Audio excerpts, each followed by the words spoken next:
ব্রাহ্মণবাড়িয়ার সরাইলে নিখোঁজের একদিন পর ময়না আক্তার নামে ৯ বছর বয়সী এক শিক্ষার্থীর মরদেহ উদ্ধার করেছে পুলিশ।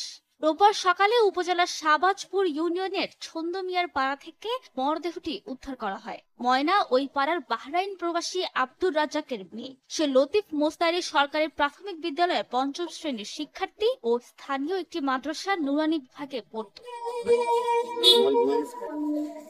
নিহতের পরিবার জানায়, শনিবার দুপুরে ময়না বাড়ি থেকে খেলাধুলার জন্য বের হয়। এরপর তার কোনো সন্ধান পাওয়া যাচ্ছিল না। বিভিন্ন জায়গায় খোঁজাখুঁজি করার পর মাইকিংও করা হয়। সকালে শিশুরা হাবলিপাড়া জামে মসজিদে গেলে দ্বিতীয় তলায় ময়নার রক্তাক্ত মরদেহ দেখতে পায়। মসজিদের ইমাম শিশুটির মাকে খবর দেয়। পরে ময়নার পরিবার সহ গ্রামবাসী মসজিদে গিয়ে ময়নার বস্ত্রহীন মরদেহে গলায় কাপড় পেঁচানো অবস্থায় দেখতে পায়। এই ঘটনায় এলাকা জুড়ে চাঞ্চল্য ও আতঙ্কের সৃষ্টি হয়েছে। আমার ছেলে ফোন দিছে, আম্মা ময়নারে পাইছে মসজিদের ভিতরে মাইরাও পানি করতে দিছে।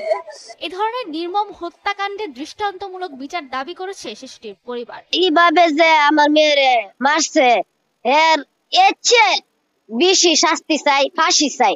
মানে তিলে তিলে তিলে তিলে যেন ফাঁসিটা হোক। আমি নিজ চোখে দেখতাম যে এরকম কে আমার নিষ্পাপ শিশুটারে এরকম করতে পারছে। এর মনটা যে এতটুক কাঁপলো না, হে কি মায়ের সন্তান নাকি অন্য কিছু।